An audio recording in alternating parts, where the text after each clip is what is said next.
You will be also fine. Today we are studying about correct form of the verb. जैसा कि आपको पता है कि कल हमने प्रेजेंट सिंपल टेंस के पहला और दूसरा जो रूल्स थे उनके बारे में पढ़ा था कि प्रेजेंट सिंपल टेंस के अंदर जो नियम है उन नियम के अनुसार हम correct form of the verb को किस प्रकार से है वो भर सकते हैं। आज हम प्रेजेंट सिंपल टेंस के ही नियमों के बारे में पढ़ने जा रहे हैं, जिसमें हम तीसरा, चौथा और पांचवा नियम इनको पढ़ेंगे कि किस प्रकार से correct form of the verb को है वो फिल करते हैं। तो स्टार्ट करते हैं हम। तीसरा जो हमारा रूल्स है, जो हमारा नियम है, वो ये है कि यदि वाक्य के अंदर जन्मजात गुण के बारे में बात हो रही हो, किसकी बात? जन्मजात गुण, जिसको इंग्लिश में कहते हैं इनहेरेंट क्वालिटीज। जन्मजात गुण, जिसको इंग्लिश में क्या कहते हैं? Inherent qualities. दूसरा है या फिर आंखों देखा हाल सुनाने, जैसे कि कमेंट्रीज। कमेंट्री क्रिकेट के अंदर जैसा कि आपने देखा होगा, वे देख करके बोलते हैं कि बॉलर गया, उसने गेंद फेंकी, बैट्समैन ने है वो गेंद पर छक्का मार दिया। इस प्रकार के जो कमेंट्रीज करता है, तो वो आंखों देखा हाल सुनाने के लिए, या फिर किसी भी व्यक्ति के अंदर जन्मजात गुण होते हैं, उस गुणों की बात यदि वाक्य के अंदर हो रही है तो वहां पे प्रेजेंट सिंपल टेंस का है वो प्रयोग करेंगे। जैसा कि मैंने प्रत्येक का एक एक उदाहरण लिया है, आप समझ सकेंगे कि पहला जो एग्जाम्पल है वो है इनहेरेंट क्वालिटीज का। जैसा कि आप देख सकते हैं, ए मदर, एक माँ, खाली जगह, लव, प्रेम करती हैं, हर चिल्ड्रन, उसके बच्चे से। यानी माँ चाहे कोई भी हो, चाहे इंसानों में हो, चाहे जानवरों में हो, चाहे पशु पक्षी, माँ माँ होती है। और माँ हमेशा किसी भी सिचुएशन के अंदर अपने जो संतान होती है, अपनी जो संतान होती है, उससे हमेशा क्या करती है? प्रेम करती है। ये उसमें एक जन्मजात गुण है जो भगवान ने उनको प्रदान किया है। तो एक माँ अपने बच्चे से हमेशा क्या करती है? प्रेम करती है। ये उनमें क्या है? एक इनहेरेंट क्वालिटीज है, एक जन्मजात गुण है। वो खुद कष्ट सहन कर लेगी, लेकिन कभी भी अपने बच्चे को है वो कष्ट सहन, उनको कष्ट या दुखी होते नहीं देख सकती। तो इसमें क्या आएगा? जैसे कि क्या भरना है इसमें? Present simple tense. तो आपको पता है कि प्रेजेंट सिंपल टेंस के अंदर जो सिंगुलर नाउन है, जैसा कि सिंगुलर एक वचन कोई होता है, तो उसके अंदर हम क्या करते हैं? वर्ब की फर्स्ट फॉर्म प्लस एस या ईएस को भरते हैं। और यदि वही प्लूरल की बात हो रही हो तो हम क्या करेंगे? वर्ब की केवल फर्स्ट फॉर्म ही भरेंगे। तो यहाँ पे आपको ध्यान देना है कि यहाँ पे ए मदर, एक माँ, क्या है? एक वचन है। तो क्या करेंगे? ये वर्ब की फर्स्ट फॉर्म है, इसके पीछे क्या लगा देंगे? एस या ईएस। तो जैसा कि LOVE तो लिखा हुआ है, पीछे क्या ऐड करना है? एस करना है। तो इस प्रकार आपको इस वर्ब को है वो फिल करना है, और ये आपका जो आंसर है वो एकदम करेक्ट है। A mother loves her children, इस प्रकार से आपको फिल करना है। नेक्स्ट जो दूसरा जो एग्जाम्पल है वो है आंखों देखा हाल सुनाने। कमेंट्रीज का एक मैंने लिया है कि द बॉलर, खाली जगह, बॉल बट द बैट्समैन, खाली जगह, हिट ए 4। यानी इसका ये होता है कि बॉलर ने बॉल फेंकी लेकिन बैट्समैन ने चौका मार दिया। ठीक है ना? बॉलर ने बॉल फेंकी लेकिन बैट्समैन ने क्या मार दिया? चौका मार दिया। अब यहाँ पे क्या करना है? ये बात हो रही है किसकी? कमेंट्री। भाई क्रिकेट होता है तो क्रिकेट के अंदर तो आंखों देखा हाल सुनाते हैं जब भी खेलते हैं। तो आप समझ गए होंगे कि ये एक आंखों देखा हाल यानी कमेंट्रीज की बात हो रही है। तो आप क्या करेंगे? यहाँ पे आपको यहाँ पे देखना है, प्रेजेंट सिंपल टेंस को फिल करना है। द बॉलर, बॉलर एक वचन है, तो क्या करेंगे? यहाँ पे जो बॉल है BOWL, इसके पीछे क्या लगा देंगे? एस लगा देंगे। एक वचन है तो एस लगा देंगे, एस या एस। दूसरा, मतलब इस सेंटेंस के अंदर दो खाली जगह है, तो एक तो हमने भर दी, वापस दूसरी भरते हैं। यहाँ पे ये सेंटेंस पहला वाला पूरा होता है, यहाँ से ये दूसरा शुरू होता है। द बैट्समैन, खाली जगह, हिट ए 4, बल्लेबाज ने चौका मार दिया। तो यहाँ पे देख सकते हैं बैट्समैन, बल्लेबाज, बल्लेबाज तो एक ही होता है, खेलने के लिए आता है पिच पे। तो यहाँ पे क्या है? ये भी एक वचन है, तो आप क्या कर देंगे? HIT और इसके पीछे भी एस लगा देंगे, तो हो जाएगा हिट्स। तो अब क्या नया सेंटेंस बना कि the bowler balls but the batsman hits ए 4।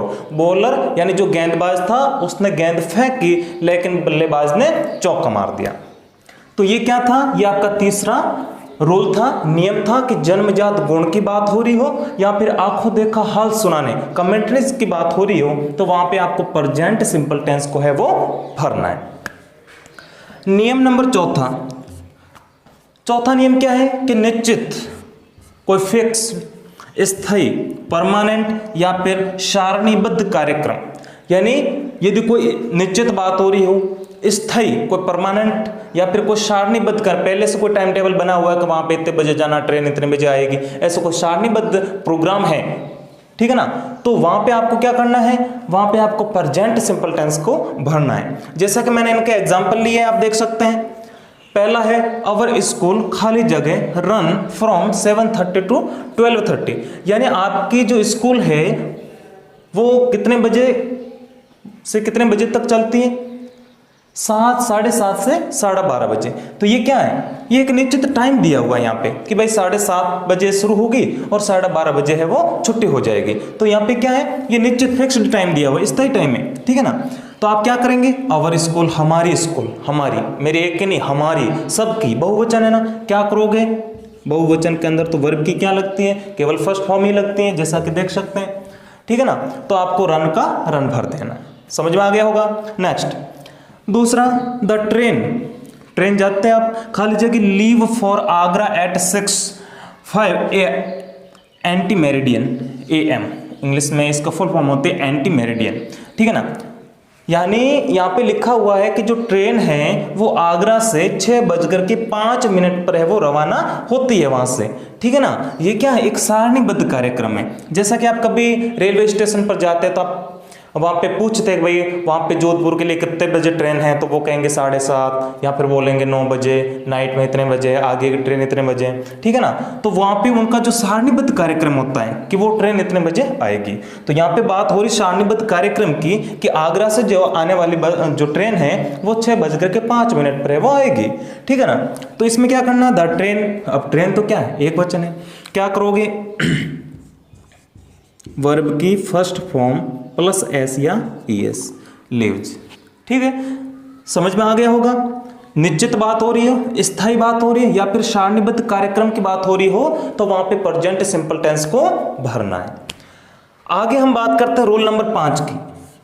5वां जो नियम इंपॉर्टेंट है, समझना है कि यदि वाक्य के अंदर बात क्या हो रही है, वाक्य में, वाक्य सेंटेंस कहीं भी वाक्य में आ जाए, वाक्य के अंदर कहीं भी आ जाए, यदि वाक्य में क्या लिखा हुआ, ध्यान से समझना, ऑलवेज, हमेशा, ये यदि लिखा हुआ आ जाए, often, sometimes, regularly, usually, generally, scarcely, rarely, daily, everyday, every week, every month, every year, seldom, never, frequently, hardly, scarcely, ये यदि शब्द वाक्य में कहीं भी आ जाए तो आपको कौन सा टेंस यूज करना है, प्रेजेंट सिंपल टेंस।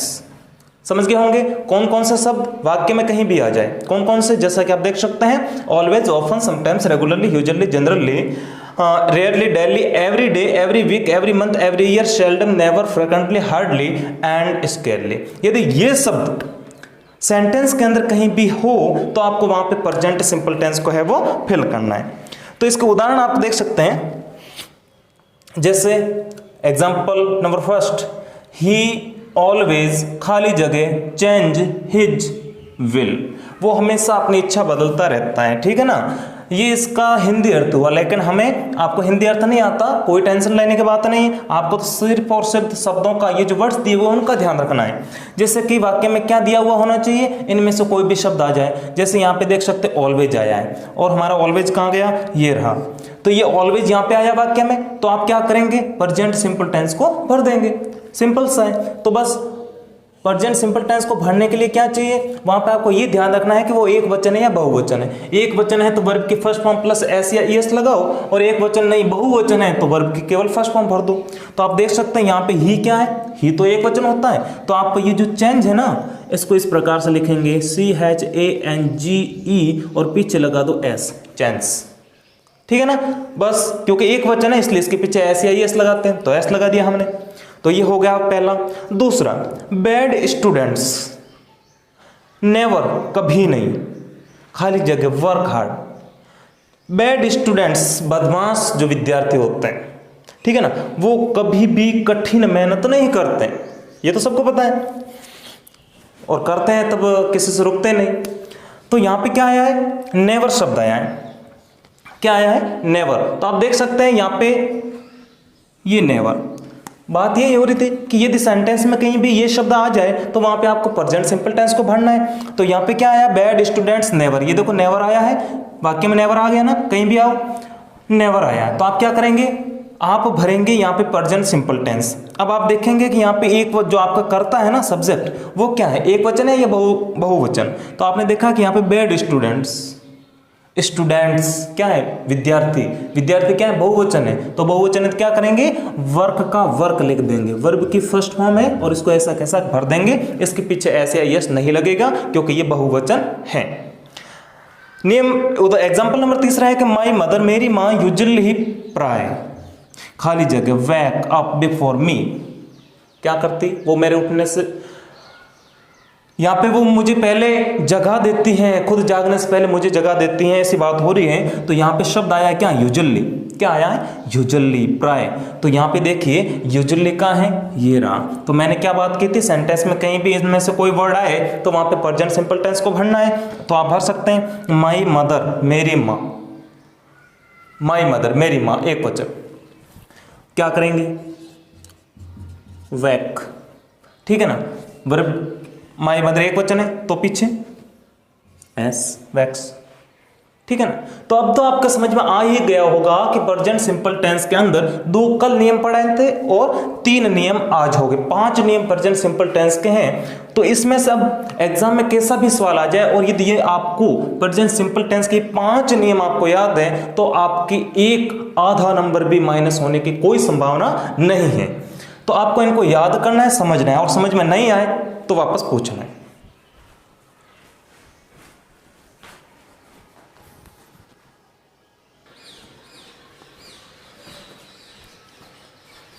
तो अभी जैसा कि हमने पढ़ा था प्रेजेंट सिंपल टेंस के बारे में और उसके अंदर कौन कौन से नियम थे जिसकी मदद से हम correct form of the verb को है वो फिल कर सकते थे। नेक्स्ट हम पढ़ेंगे प्रेजेंट कंटिन्यूअस टेंस के कौन कौन से नियम है। यदि प्रेजेंट कंटिन्यूअस टेंस का कोई सेंटेंस आ जाए यदि एग्जाम के अंदर जिसमें correct form of the verb को हमें भरना होता है तो वहां पे कौन कौन से नियम होंगे जिनकी मदद से हम है वो इनको भर सकते हैं। तो सबसे पहला जो इसमें नियम है प्रेजेंट कंटिन्यूअस टेंस का वो है कि यदि वाक्य के अंदर, वाक्य सेंटेंस में कहीं भी एट दिस टाइम, क्या लिखा हुआ, एट दिस टाइम, या फिर दीज डेज, या फिर एट दिस मोमेंट, या फिर एट प्रेजेंट, या स्टिल नाउ, या फिर नाउ डेज, ये यदि वाक्य के अंदर ये जो वर्ड्स है ये यदि वाक्य के अंदर कहीं भी हो तो वहां पर आपको प्रेजेंट कंटिन्यूअस टेंस को है वो भरना है। तो आप देख सकते हैं क्या क्या है, एट दिस टाइम, इस समय, दीज डेज, इन दिनों, एट दिस मोमेंट, इस क्षण, एट प्रेजेंट, वर्तमान में, स्टिल नाउ, अभी तक, नाउ डेज, इन दिनों, ठीक है ना। तो ये इनके हिंदी अर्थ होते हैं। अब यदि ये वर्ड वाक्य में कहीं भी हो तो वहां पे आपको प्रेजेंट कंटिन्यूअस टेंस को है वो भरना है। तो देखिए कैसे भरते हैं, एग्जाम्पल है कुछ, यहाँ पे देख सकते हैं सी, यहाँ पे रिक्त स्थान है, ब्लैंक्स, वर्ब की फर्स्ट फॉर्म दी हुई है लिसन कोष्ठक में, to the news at this time, ध्यान गया होगा आपका कहाँ पे, एट दिस टाइम, जो मैंने आपको बताया कि ये वर्ड वाक्य में कहीं भी आ जाए तो जैसा कि यहाँ पे आया, क्या आया, एट दिस टाइम। तो अब आपको सीधे क्या करना है, सीधे आपको यहाँ पे वर्ब भरनी है। तो वर्ब भरनी है लेकिन कौन सा टेंस, प्रेजेंट कंटिन्यूअस टेंस। तो मैं पहले आपको याद दिलवा दूं कि प्रेजेंट कंटिन्यूअस टेंस में यदि एक वचन है तो हेल्पिंग वर्ब क्या लगती थी, इज लगती थी, और यदि बहुवचन है तो हेल्पिंग वर्ब क्या लगती थी, आर लगती थी, और यदि आई होता था करता तो क्या लगता था, एम लगता था, ठीक है ना। तो अब आपको ये समझ में आ गया होगा। तो नेक्स्ट यहाँ चलते हैं, इसको भरते हैं। देखो यहाँ पे क्या लिखा हुआ, सी, ही, सी, इट, या कोई एक नाम है तो वो क्या है, वो तो सिंगुलर में आता है, मतलब ये सी क्या है, एक वचन है, एक वचन है तो यहाँ पे हेल्पिंग वर्ब आप क्या लिखेंगे, इज लिखेंगे, लिख दिया। अब उसके बाद में आपको वर्ब, तो इसमें क्या होता था, वर्ब की फर्स्ट फॉर्म प्लस आईएनजी, तो यहाँ पे क्या है, लिसन, ये वर्ब की फर्स्ट फॉर्म, इसके पीछे आपको क्या जोड़ना है, आईएनजी, तो इसको कर दो लिसनिंग, ये भर दिया आपने, बहुत इजी था।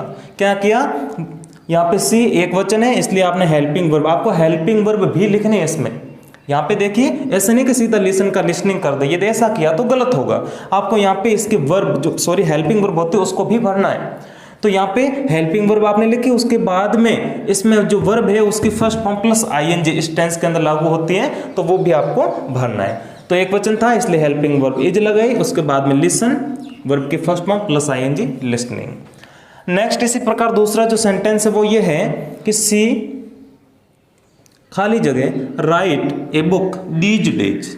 देखो क्या आया वर्ड, दीज डेज आया ना दीज डेज, जैसा कि इसमें कहाँ पे है दीज डेज, ये रहा, ये दीज डेज है वो इस सेंटेंस में आया है। तो आप क्या करेंगे, आप देखेंगे कि यहाँ पे आपको प्रेजेंट कंटिन्यूअस टेंस भरना है। अब यहाँ पे देखना है कि ये एक वचन है तो हेल्पिंग वर्ब एक वचन में क्या लगाएंगे, इज लगाएंगे। उसके बाद में जो यहाँ राइट है ये क्या है, वर्ब की फर्स्ट फॉर्म, इसके पीछे क्या लगाना, आईएनजी, तो क्या हो जाएगा, राइट, ये आपने भर दिया। तीसरा जो एग्जांपल है वो ये है कि आई खाली जगह टेक टेस्ट नाउ डेज। वर्ड देख सकते क्या आया है, नाउ डेज, इन दिनों। ये देखो नाउ डेज आया, क्या करेंगे, सबसे पहले प्रेजेंट कंटिन्यूअस टेंस को भरना है, क्योंकि ये शब्द आए तब प्रेजेंट कंटिन्यूअस टेंस को ही भरते हैं। अब क्या करते हैं, सबसे पहले यहाँ देखते हैं आई क्या है, आई देखो आई के साथ में हमेशा हेल्पिंग वर्ब क्या लगेगी, एम लगेगी, तो आई के साथ में आपने लगा दिया एम। फिर जो टैक है इसका क्या कर देंगे आप, पीछे आईएनजी लगा देंगे, तो हो जाएगा taking, I am taking test nowadays. तो आप समझ गए होंगे, बहुत ही ईजी था किस प्रकार से भरते हैं। प्रेजेंट कंटिन्यूअस टेंस का पहला जो रूल था वो हमने पढ़ा, अब हम सेकंड रूल को पढ़ते हैं। बहुत ही ईजी ये तो, कि यदि वाक्य में इस प्रकार आ जाए, कोई टुडे लिखा हुआ आ जाए, या फिर देखो लुक लिखा है ना आगे, ये जो एक्सक्लेमेटरी साइन बोलते हैं इसको, विस्मयादिबोधक चिन्ह, लुक और एक्सक्लेमेटरी साइन है, सी और इस प्रकार का ऐसा साइन है, लिसन और इस प्रकार का साइन है। यदि इस प्रकार है, यदि वाक्य में शुरुआत में कहीं ये आ जाए तो आपको वहां पे प्रेजेंट कंटिन्यूअस टेंस को भरना है। जैसा कि आप देख सकते हैं यहाँ पे देखो, यहाँ पे लिखा है लुक और देखो आगे एक्सक्लेमेटरी साइन है, ठीक है, और उसके बाद में द चिल्ड्रन खाली जगह प्ले इन द गार्डन, ठीक है।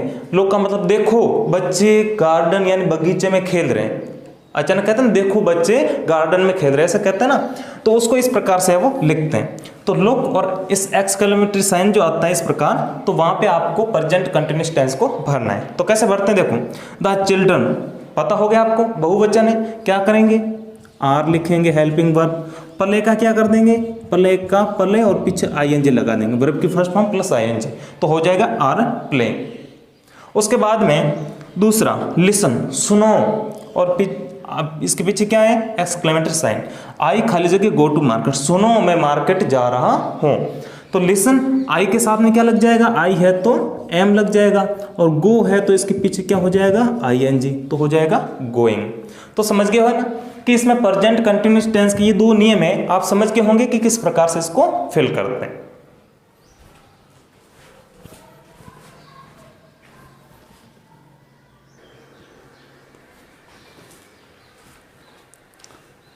अब हम नेक्स्ट प्रेजेंट परफेक्ट टेंस के बारे में पढ़ेंगे कि इसके अंदर कौन कौन से नियम है जिसकी मदद से हम correct form of the verb को है वो फिल कर सकते हैं। तो यहाँ पे रूल नंबर फर्स्ट है कि यदि वाक्य के अंदर ये जो वर्ड दिए हुए यहाँ पे यदि ये आ जाए, कौन से, so far, up to now, for, since, just, recently, yet, already, यदि ये शब्द आ जाए सेंटेंस के अंदर कहीं भी, तो वहां पे आपको प्रेजेंट परफेक्ट टेंस को भरना है।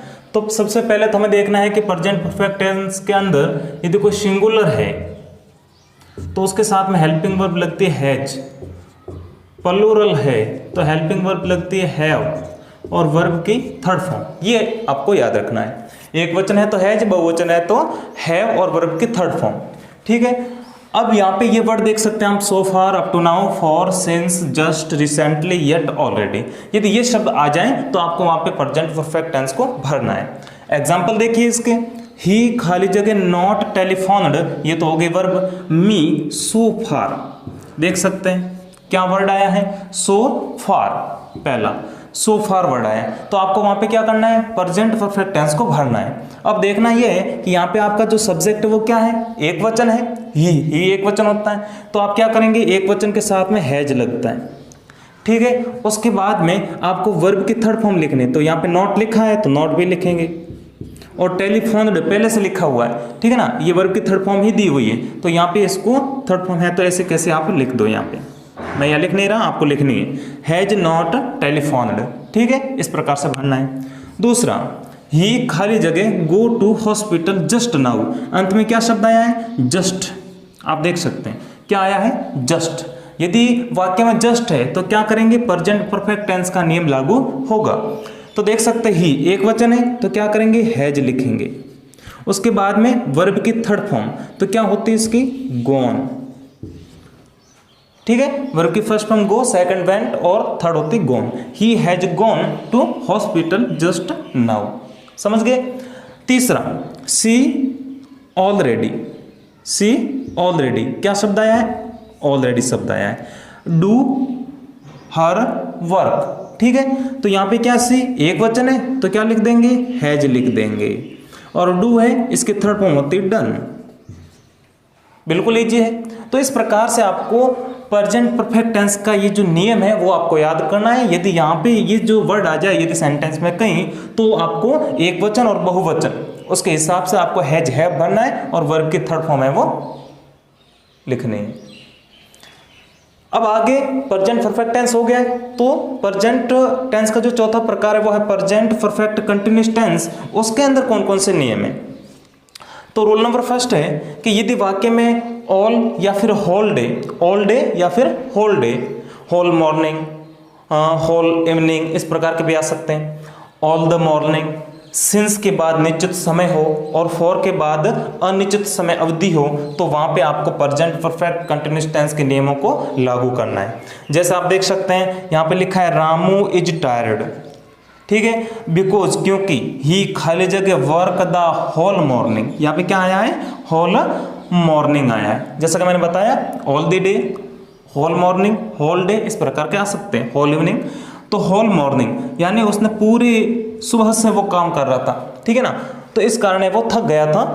तो यहाँ पे क्या करना है, प्रेजेंट परफेक्ट कंटिन्यूअस टेंस में एक वचन के साथ हैज बीन, बहुवचन के साथ हैव बीन, वर्ब की फर्स्ट फॉर्म प्लस आईएनजी, यही होता है ना। तो क्या करेंगे, ही है तो एक वचन है तो क्या लिख देंगे, हैज बीन, और वर्क है इसका क्या हो जाएगा, वर्किंग। समझ में आ रहा है। होल मॉर्निंग ये तो आपका पहचान होगी कि भाई ये वर्ड आया है तो ये प्रेजेंट परफेक्ट कंटिन्यूअस टेंस का नियम लागू होगा। फिर एक वचन है इसलिए हैज बीन लिखा और उसके बाद में वर्क प्लस आईएनजी, वर्किंग। दूसरा जो एग्जांपल है वो है कि माई मदर खाली जगह कुक फूड फॉर 2 आवर्स। देखो सिंस के बाद निश्चित समय अवधि होनी चाहिए और फॉर के बाद अनिश्चित, तो यहाँ पे फॉर है, फॉर के बाद में देखो क्या है 2 आवर्स, 2 घंटे से। अब क्या करोगे, यहाँ पे आपको भरना है, ये प्रेजेंट परफेक्ट कंटिन्यूअस टेंस का नियम लागू होगा। फॉर आया है, फॉर के बाद समय अवधि दी हुई है, तो आप लिखेंगे माई मदर एक वचन है तो लिखेंगे हैज बीन, कुक का हो जाएगा कुकिंग, ठीक है, इस प्रकार से। तीसरा, द टीचर खाली जगह teach us history since morning.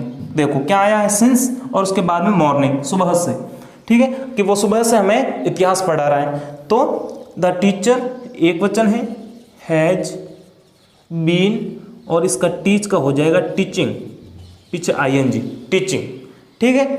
इसी प्रकार चौथा है कि इट खाली जगह रैन फॉर 2 डेज।